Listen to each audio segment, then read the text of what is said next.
开门，开门，开门，开门！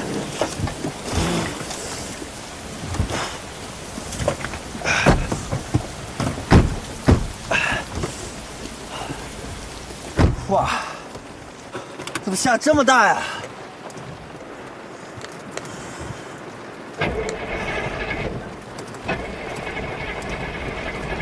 怎么了？打不着了？啊？这怎么喝凉水都塞牙呀？怎么办？能怎么办啊？打电话叫拖车。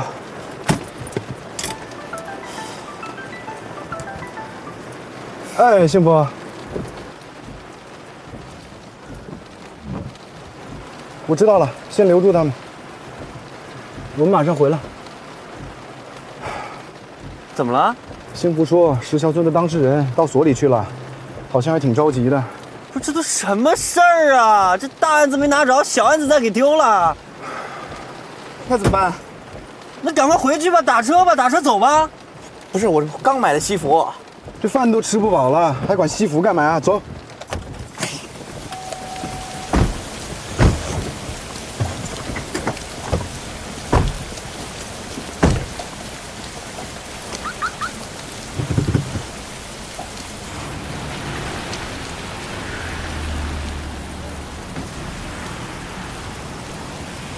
哎，我去，没车呀，怎么办啊？走，跑回去啊！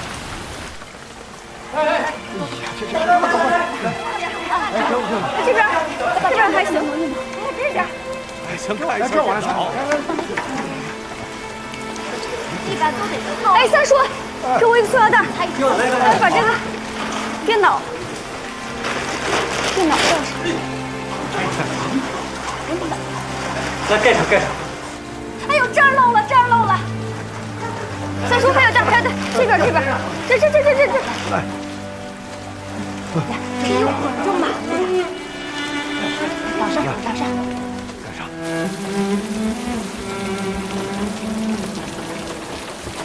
看漏了。哎，别，这儿漏。拿好。哎呦，我去！把这边也打。来。哎，这个。放进去。哎呀，好这个。还有这儿。幸福。哎，来了！我就说，你们看，3个律师为了赶回来帮你们办案子，都淋成什么样了？关律师，他们都等你们好久了。房屋漏水，幸好这些当事人在，能帮帮咱们。关律师，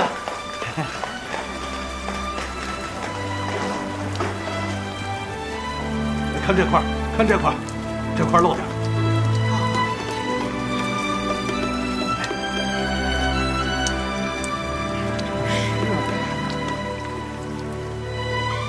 我也得接着，我就干不了。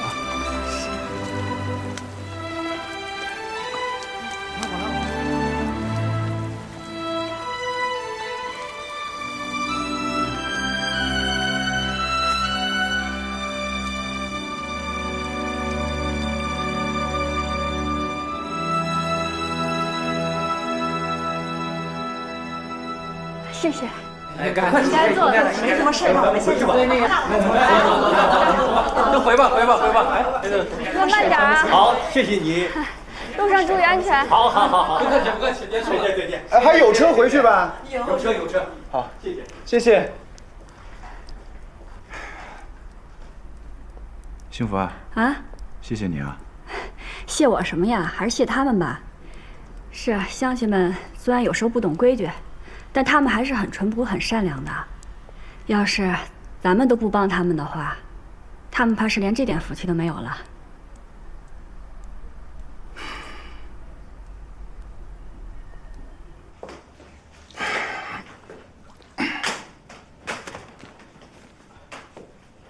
咱们账上还有多少钱啊？咱这个月没挣钱，之前挣的也花的差不多了，大概还有1万多吧。天哪，为什么你一定要过着这种捉襟见肘的日子呢？我跟你说，幸亏幸福帮咱们找的这些小案子，不然就真黄了。吃饭了，吃饭了，吃饭了，吃饭了，吃饭了，吃饭了！好，来了，来，赶紧吃饭，管他怎么着，吃完饭再说。幸福，你这订的是多少钱的盒饭啊40一盒，4盒160，我让老板便宜了10块钱，150。不是150，何幸福，你怎么这么败家呀？咱们现在都什么情况了？咱们现在是经济危机呀！你要把我们吃穷啊！你没事吧你？这盒饭是我一个人吃的吗？你有没有良心？哎，是谁在吹牛说出门的时候穷光蛋，回来腰缠万贯的？我怎么着？这是没挣着钱呀？没关系，钱是穷种，越花越有。吃饱了，喝好了，再挣钱呗，是吧？对，来，吃饱喝足，全打开。你还有私货呢！我跟你说啊，他特逗，哎，一路上势在必得，势在必得。你得了吗？哎呀，对，你好啊，你好。哎呦，出门一个样，然后说回来一个样，哎，最后裤衩都快被雨给淋没了吧？还说我呢？你没淋。幸福啊，我算是发现了啊，不管我们这个律所有多么的失败，也不管我们有多么的穷困潦倒，你永远都在身后，像个后盾一样，提供我们的吃，提供我们的喝，所以你是方圆律所的最宝贵的财富。没错，真的？真的？当然是真的呀。那就把我那前台的试用期给划掉呗。兄弟们，你们说呢？都在酒里了。不，什么叫全在酒里啊？你同不同意？同意呀。你呢？当然同意啊！好，从今天开始，何幸福就是我们方圆律所的正式前台。来，干杯！干杯！干杯！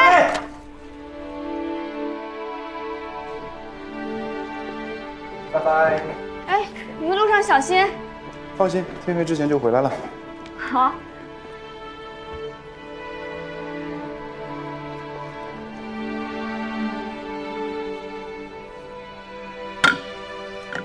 现在开庭。根据《中华人民共和国民事诉讼法》第134条的规定，秀川县人民法院、浮水镇人民法庭依法公开开庭审理原告杨宝胜等31人诉被告美家商贸有限公司承包合同纠纷一案。下面开始法庭调查。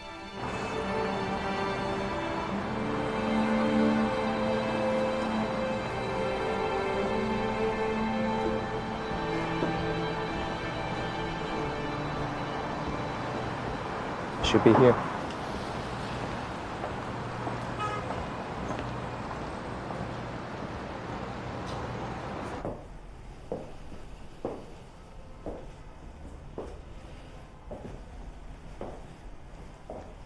Seems nobody here. Yeah, nobody is here. 你好。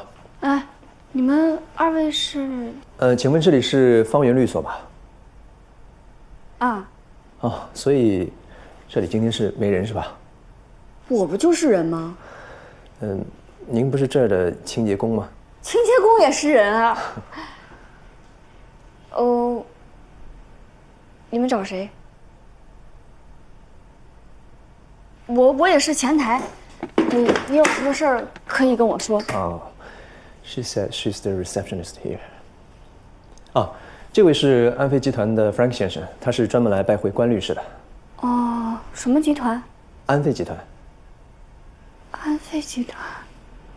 哎，哦，我好像听他们说过。关律师他们去乡下打官司去了。哦 ，Mr. Guan is outside.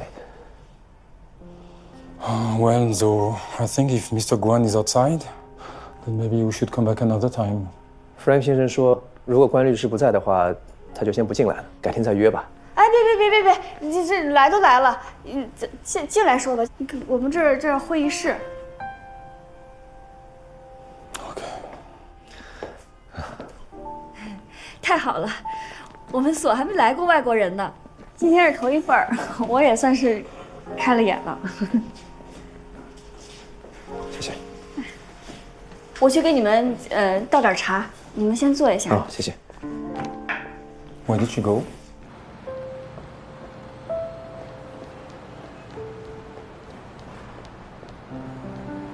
喂，幸福啊，哎，那个，你那儿怎么样了？我们现在正在跟对方就合同的执行协商呢。你有什么事啊？休庭马上要结束了。没事没事，你们先忙吧。那回头再说啊，拜拜。啊，可幸福！你要是让这老外跑了，你这罪过可就大了。哎，不好意思啊，让你们久等了。哎，请喝茶。这是我关律师他们第一次打赢官司买回来的，买完之后就再也没喝过，我也没喝过。你们尝尝，应该还挺好喝的。 She said it's a great tea. She kept them for a long time. Okay. Enjoy some. Okay. How many lawyers are working in this firm? 你们律所一共有几个律师啊？ 3个。哦，three. 啊，不对，4个。 Four. Are you also a lawyer? 你也是律师吧？我不是，我就是前台，还兼着勤杂工。但我跟他们，我们是一个集体，我一个人能顶好几个人使。She said she's tough enough to do a lot of work at the same time. Do you think we can entrust a legal affairs to such a firm? 他说什么？啊，没什么，他只是，他是不是觉得我们律所小啊？哦，没有没有，你告诉他，庙小神灵大。这财神爷也不算大，但是家家户户可都敬着呢。What did she say? She's from countryside. She's keeping telling local stories. I don't understand why this company have asked a peasant woman to welcome us. 是他们聘你做的前台吗？哦，不是，是我自己硬干上的。She insists herself to be the receptionist here. And what? 我家在农村，因为跟村里面闹了些矛盾， Back 然后 in 就 the 来了 days, she 城 lived 里 in the village. 就到了咱们 There's 所 something 里。 that happened between her family and the village. So she turns into the city. 他们一个月就给我开1500的工资。 1,500 as salary. What? Only 1,500? 这么少吗？啊，你们也觉得少是吧？我也觉得少。我之前一直让他们给我加工资 And 呢。 she is always keeping ask them to increase the salary. So, why are you still working here? 那你为什么还在这工作？因为他们人好呀。他们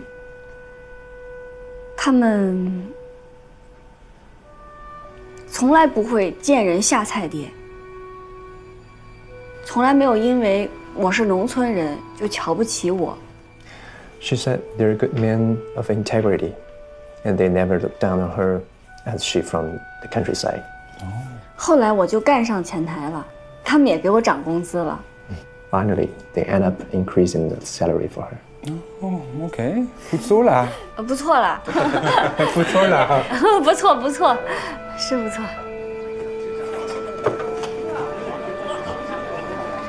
哎呀，咱们的官司打赢了！乡亲们，现在我们要做的就是在这上面签字，然后在你们的名字上摁上你们的手印。一个一个来。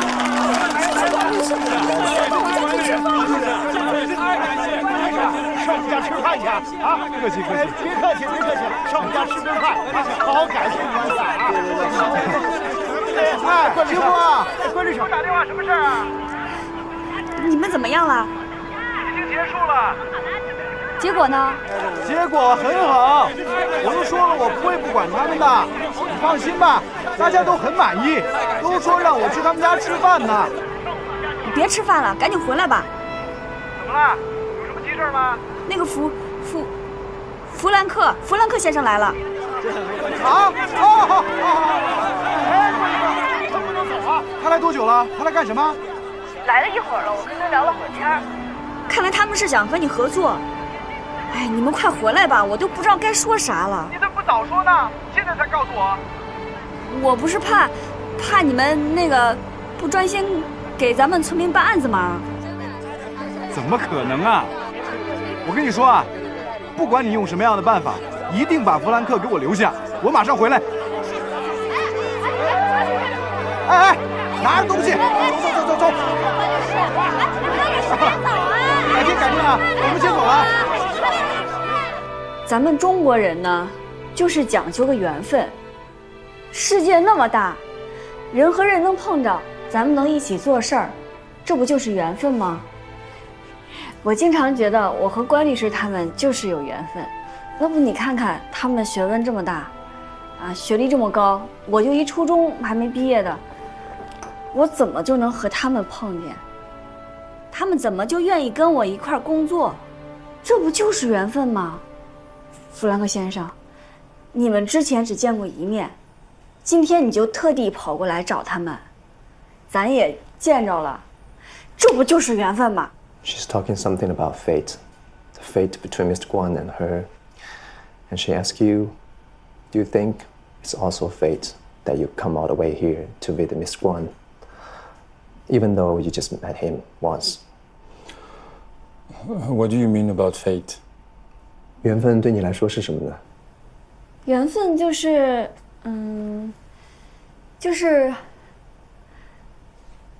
就是一堆人里面，我一眼望过去，就是你了。It's something like you pick out someone among a bunch of people at your first sight on him.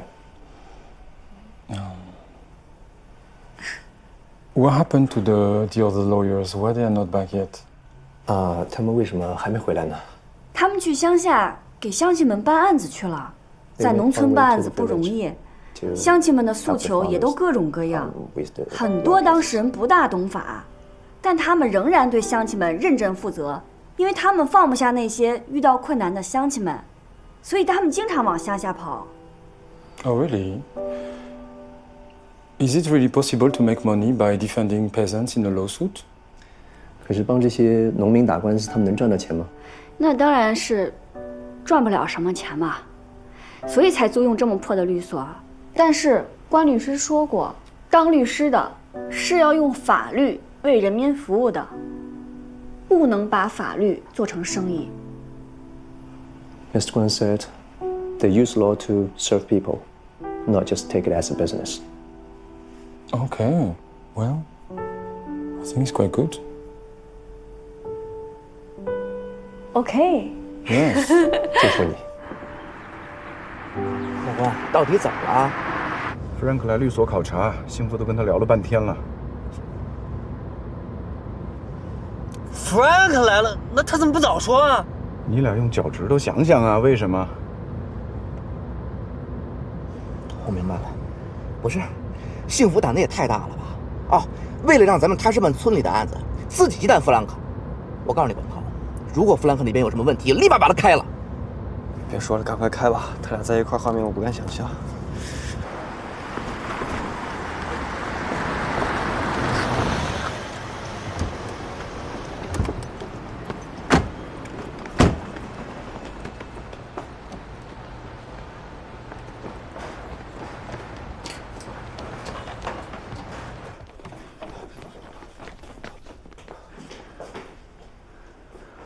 没事，幸福应该把人稳住了。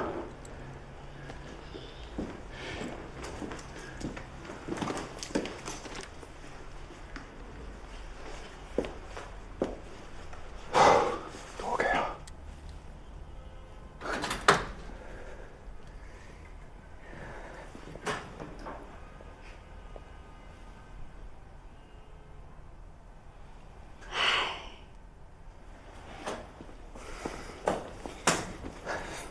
我早就说过，人家根本是不会聘用像咱们这一个小律所的。幸福，Frank 呢？走了。走了，没留住他。我留了呀，没留住，他非走不可。我给他沏了这么好的一壶茶，他就喝了一口。完了。嗯？什么完了？你们官司不是打赢了吗？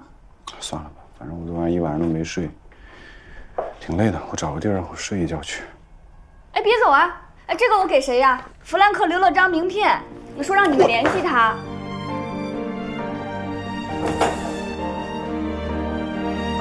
哎，关导。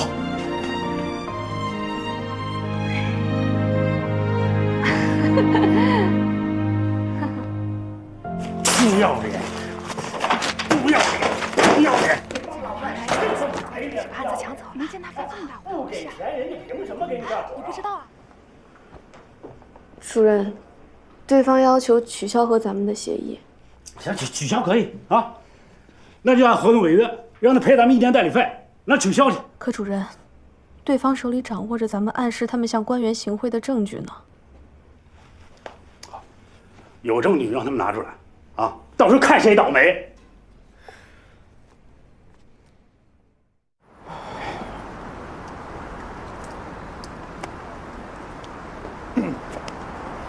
哎，怎么样啊？怎么样？谈下来了吗？谈什么？不是找你光聊天来了？对啊，这不聊天怎么有这个呢？这什么？这什么呀？签了，成了，关导，签了！哎，我不然做梦吧？掐我，掐我，疼吗？疼！咱是不是应该上这车呀？这个明天换，明天换，赶紧的上车，走。这太不真实了吧！300万啊，兄弟们！这么大馅饼，砸咱仨头上了。哎，今天几号？今天13号。我的 lucky number。去你的！你刚刚在路上不是这么说的啊 ！Frank 说啊，很快他发现选择驿道呢，犯下了一个不可饶恕的错误，于是就翻看了我们留在那儿的资料，动了去我们那儿考察的念头。在我们的律所呢，他跟幸福聊得很愉快，对我们的律所啊也有了更多的了解。再加上今天听了我的介绍之后呢，他下决心跟我们草签了这份合作意向书。但是呢，正式的协议等到细节谈妥了之后再签。哎，不是，我好奇啊，这幸福跟 Frank 能聊什么呢？想知道吗？我告诉你。Frank 说，幸福跟他说了很多中国的老道理，而这些道理呢，跟经商做人的道理也是相通的。同时啊，他呢为我们和幸福的故事所感动。他相信啊，一个不计较金钱得失、忠诚为农民做好服务的律所，一定是一个可以为任何当事人做好法律服务的好律所。觉悟。但是啊，他提出来，希望我们可以换一个办公场所，可以跟他们的公司地位相匹配。同时呢，他希望在我们新的办公场所里有幸福的一个位置。哎呦，吓死我了！哎，位置肯定给，那毕竟幸福是咱们的镇所之宝嘛，对不对？哎，还有个事儿跟你们俩商量一下啊。坦白说啊，谈成这300万的案子呢，幸福有很大的功劳，对不对？对。我的意思是啊，为了公平，我们是不是应该给幸福一部分报酬啊？肯定给，肯定给。你这样，你给他拿2万。不对啊，按照常规的分成比例，我们应该给他2%到3%啊，也就是6到9万块钱。以幸福的贡献，他值9万。9万啊？你这样说是应该奖励，但是给一个前台提这么多提成有点多吧？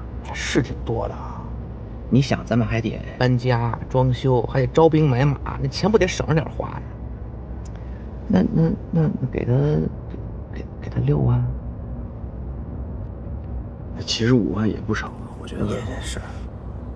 其实我觉得啊，干脆1分都不给吧，反正他什么也不知道。但是我要叮嘱你们一句啊，做人做事呢要凭良心，只要你们的良心上过意得去，那就这么办。哎，不是关涛，我看你现在说话骂人不带脏字啊！你赢了，给！我们回来了。哎，关律师，我正好看到这个民事活动中的诚实信用原则，这是什么意思呀？还有一个公序良俗。你问这干嘛呀？我正好看到了，你能帮我解释解释吗？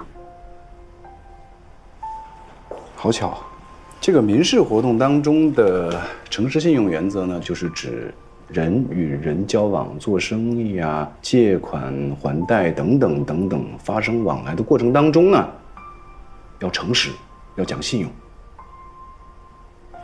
说的都对。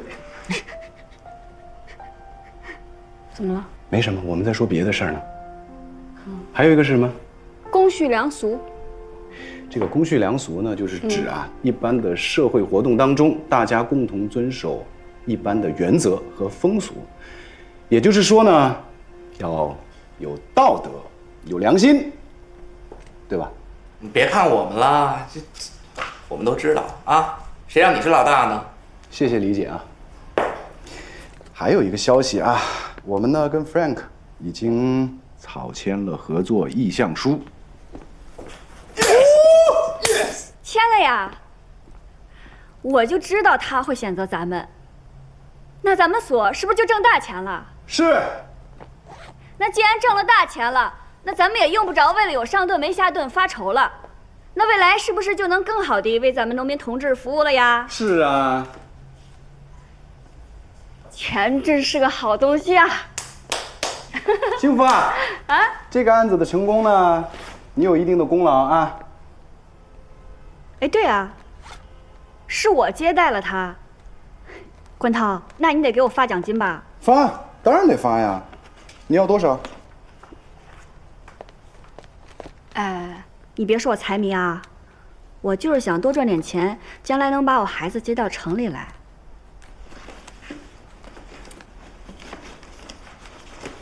2000。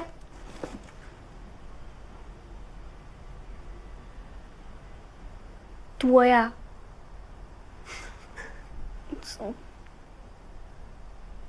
别这么看着我。1000。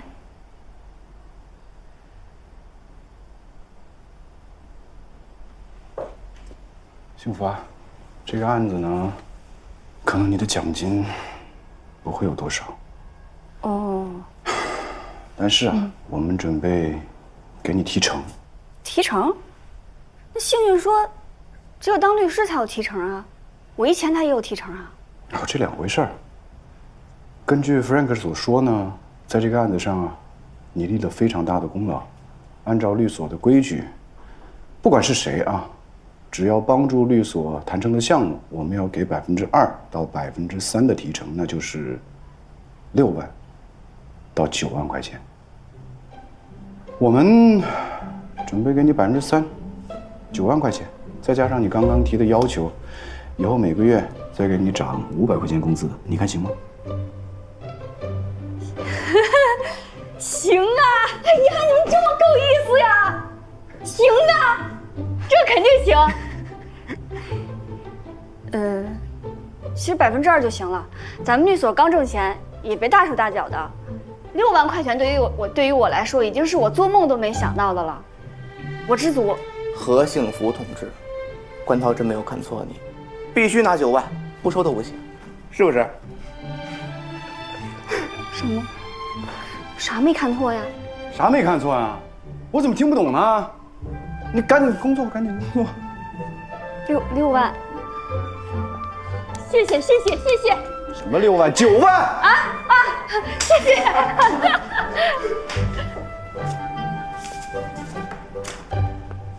哎呀，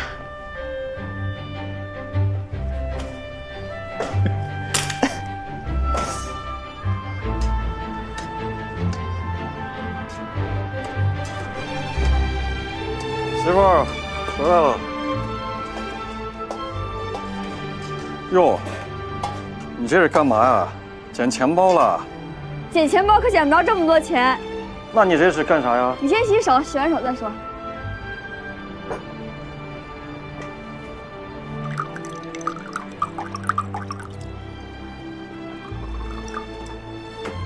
好消息，好消息！今天我挣了9万块钱，我不但挣了9万块钱，而且往后的每个月还给我加了500块钱的工资。干一个吧。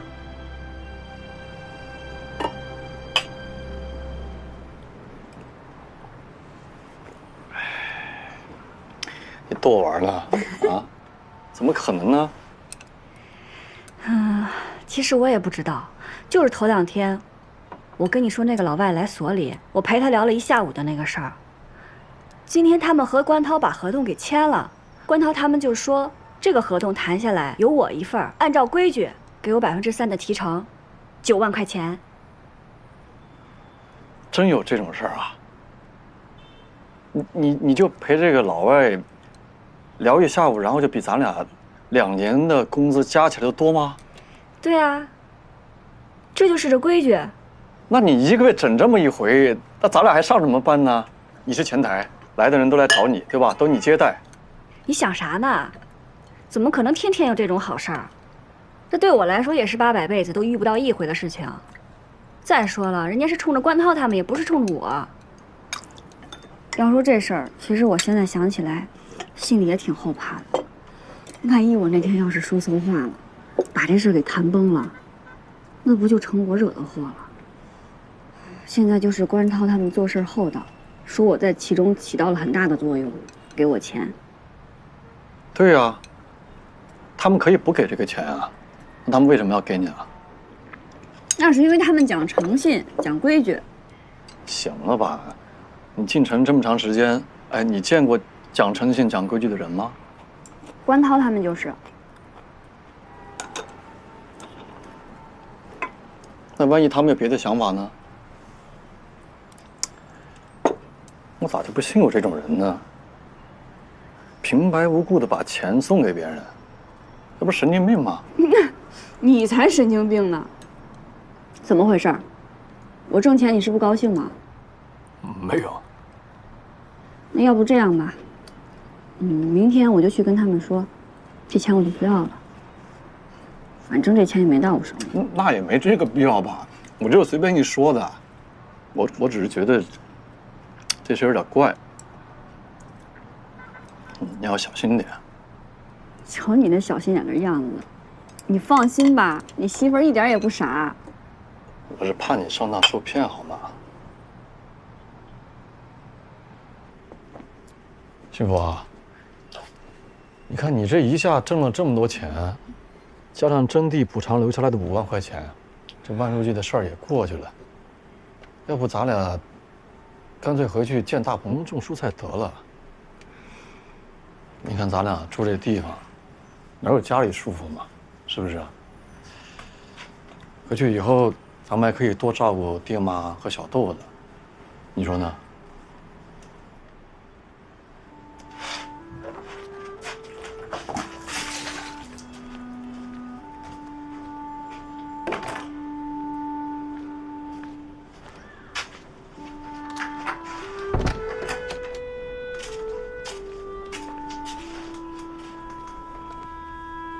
我刚才跟你说话，你怎么没反应呢？我觉得你说的特别有道理。我刚进城那会儿也特别想回去，特别想孩子。但是现在呢，我有了一些新的想法，也正想跟你商量商量。什么想法？咱们之前都在乡下住，偶尔进趟城也是办点事就回来，咱俩根本就没有好好在城里生活过。可我就是觉得，城里给咱一种不一样的感觉。虽然说咱们现在挺辛苦的，也挺累的，但是我就是有一种特别有奔头的感觉。这种感觉就让我特别想努力，特别想改变。我觉得城里有无限的可能在等着我们。你就说今天我一下就赚了9万多块钱，那就说明未来还有更多的机会。那咱俩加一起，那咱家的机会就能翻1倍呢。那咱未来也可以在城里买房，像庆日那样，把孩子接到城里读书，然后再接爸妈来城里养老。你这也太敢想了吧？你这有啥不敢想的？我之前在早教中心打工的时候，我看人家那小孩那么小就开始学习，就开始接受教育，我就希望小豆子也能像人家那样。可是小豆子现在上早教也已经来不及了。但是咱俩再努力，多赚点钱，那过2年，说不定就能把孩子接到城里来上托儿所，那多好呀！那当然好了，可哪有说的那么容易呀？谁容易啊？大家不都是得努力坚持吗？就像关涛他们，他们啊，真的是运气好。主要还是因为他们努力坚持，做人又好，要不然人家怎么会接到这么大的案子，赚这么多钱？所以说，咱们也应该努力坚持。可我总觉得我在城里，我真的什么都不行。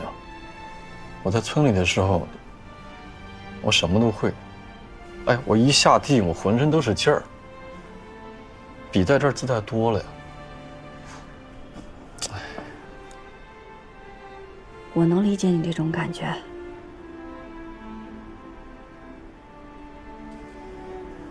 可你就不觉得这城里面有咱村里没有的东西吗？你就不想像城里人那样生活吗？哎，咱家就在那儿呢，也丢不了，也跑不了，而且咱俩有工作，既然都来了，怕啥呀？就当是为了小豆子，咱再拼一把，那说不定能成功呢。你看那电视上面有那么多从农村走出来的成功人士，人家都行，为啥咱不行？你这个叫做梦，你知道吗？做梦怎么了？有句话说得好，梦想总要有，万一实现了呢？嘿，你这个婆娘，我发现你进城真的是心野了。妈一点都没错。妈说啥了？妈没说啥呀。你刚说了，妈说我啥了？没说啥，睡觉吧，睡觉吧啊！说了，说了。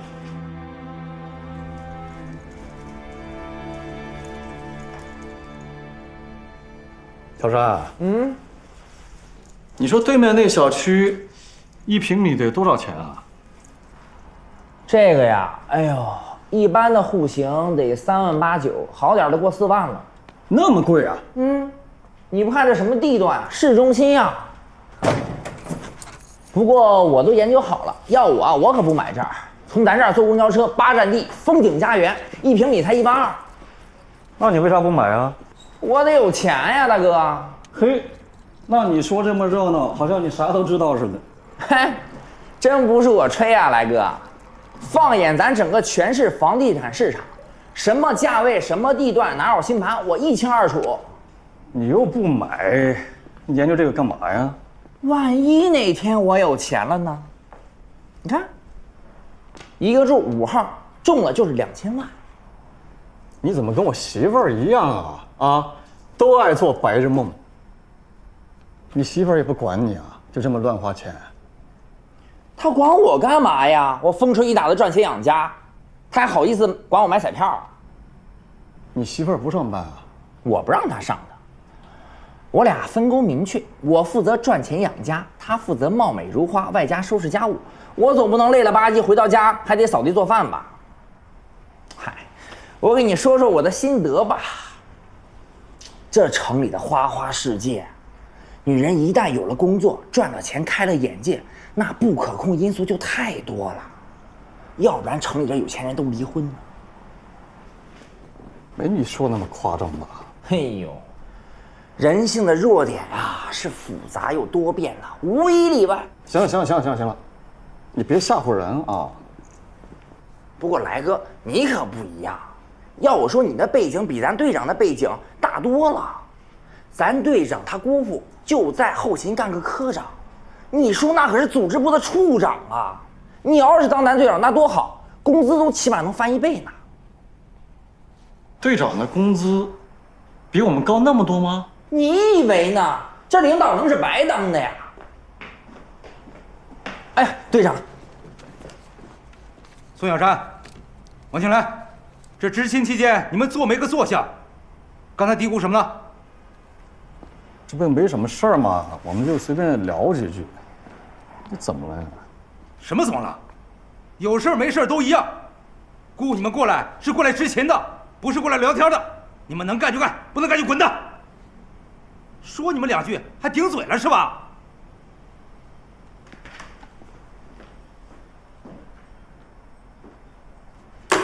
哎，瞧把他给狂的呀！啊，不，一个破队长有什么了不起的呀？他就这德行，跟他姑父家的狗啊属于同类，无非一条哈巴狗，一条疯狗。哎呦，来哥，这也怪你说啊不够关照你，这出门进门的都不给你打招呼。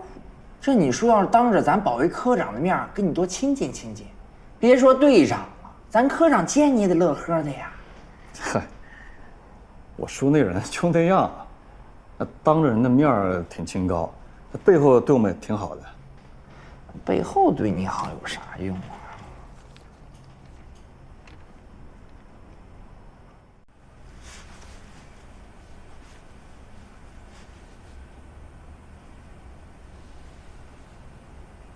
这也太隆重了吧！哎，停！干什么呢？这外来车辆不让进啊！啊，我们过来接下许处长。那许处长多了，你隔着墙头扔块石头能砸死俩。你找哪个许处长啊？就是组织部干部处的许处长。那也不让进，这外来车辆不让进，这是规定。我们都和许处长说好了，他一会儿就下来，我们进去接着人就走。你让我说几遍啊？这外来车辆不让进，这是规定。你把车停一边去，来。要不我给许处长打个电话？你把车停过去再打，好不好？来，快！来，后边有车了，快点。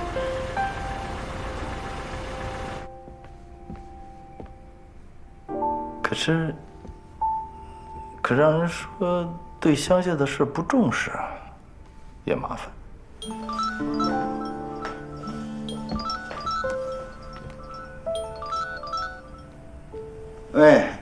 哎，于科长，你都到了？到了。好，你看看，这剪个彩，也总想着我，这来回的多麻烦呀。你们在下边是吧？好，我马上下来啊。好。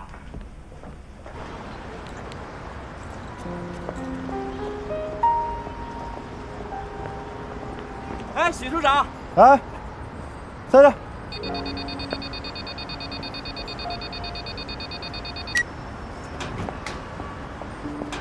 哎呀，怎么不开进去啊？哎，你好，许处长。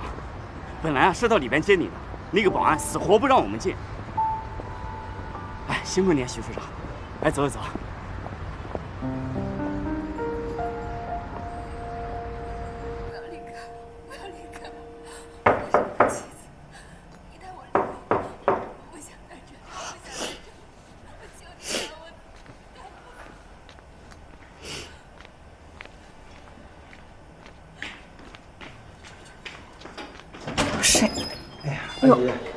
你怎么来了？叔父说找我。哦，好，啊，进吧。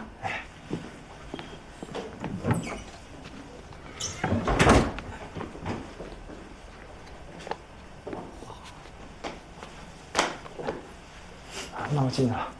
去吧。是庆志吧？进来吧。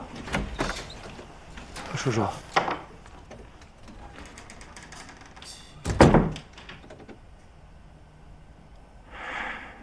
他居然这么说，叔叔，我哥他没什么见识，我回去我说他。当然不跟他一般见识，可是我不能容忍他继续在这工作了。你能再给他次机会吗？回去我肯定说他。你不要以为我因为这点小事跟他计较。我帮他安排的这份工作容易吗？严格来讲，单位保安也是必须要公开招聘的，还不是因为你实在没办法了吗？而他呢，满世界跟人说他和我是亲戚，工作态度不端正，和同事们处的关系不好。他们后勤保卫科长2次暗示我了，再这么下去，如果真惹出点什么大事，直接影响的就是我。叔叔，我明白了，我哥他不懂事儿，给您添麻烦了，我替我哥向您道歉。这不是我特意找你来的最重要的原因。那是。你看啊，他现在丢工作了啊，总不能在家闲着呀。于是他又得找你啊，于是你就想尽办法帮他找工作。青芝，无论如何，你也不能利用你市长秘书的身份帮他安排工作，绝不可以。我明白是。在这个世上啊，有些事可为，有些事不可为。和一权谋私，那就是雷池。这不是我给你的建议啊，是警告，非常严肃。放心吧，叔叔。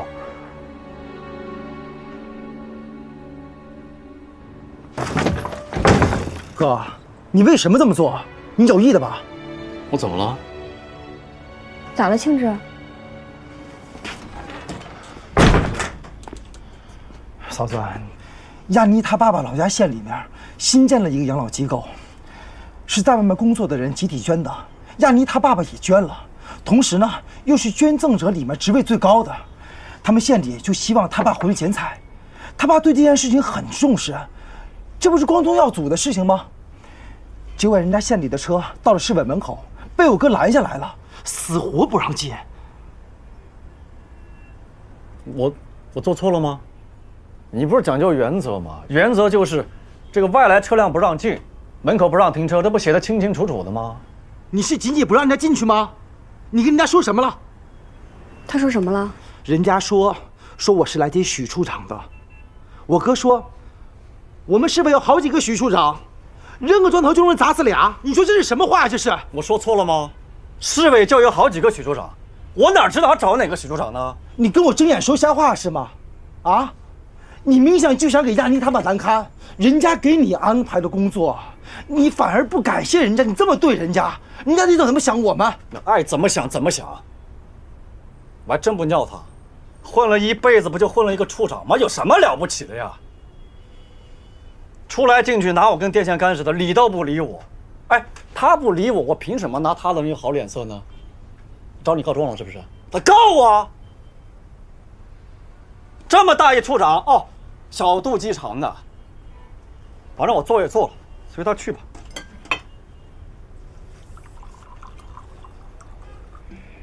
轩哥，你别干了。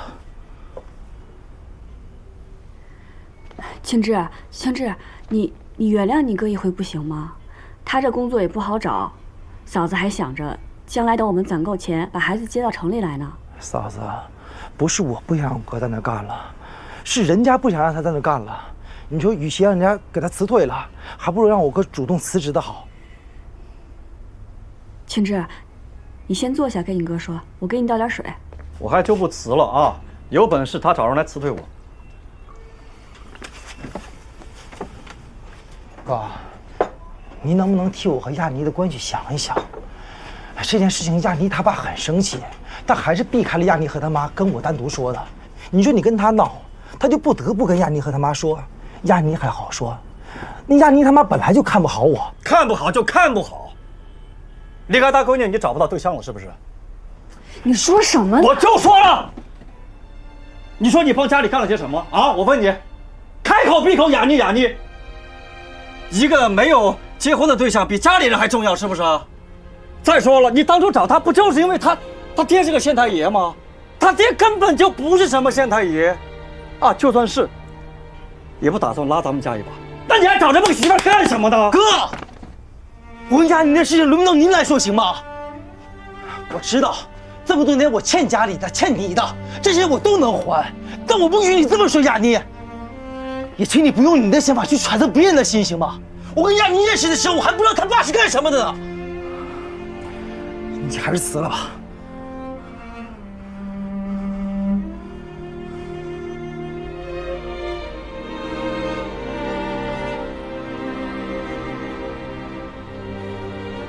行，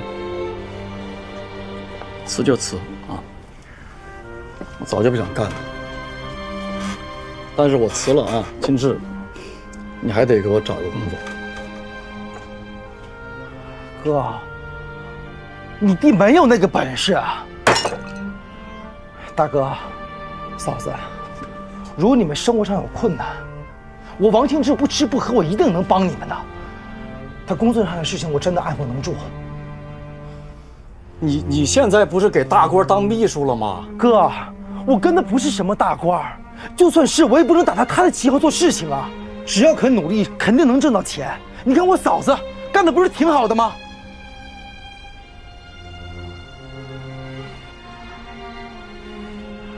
嫂子，我还有事情，我先走了。王庆志，庆志，你大哥把你供出来，你大哥说推625不管了，是不是？好，明天我就去辞，辞了之后我再顺便问候你的宝贝老丈人。王庆来，你闹够了没有？你现在怎么变成这样了？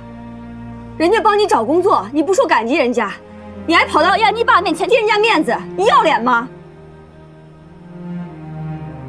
你去，我看你敢去！堂堂正正一个大男人，没弟弟你活不了了。来到城里之后，你左一个不适应，右一个不习惯。是，咱们来城里多多少少也都是因为我，你对我阴阳怪气的也就算了，你现在还跟你亲兄弟翻脸，连老丈人都不放过。我们大家都欠你的是吗？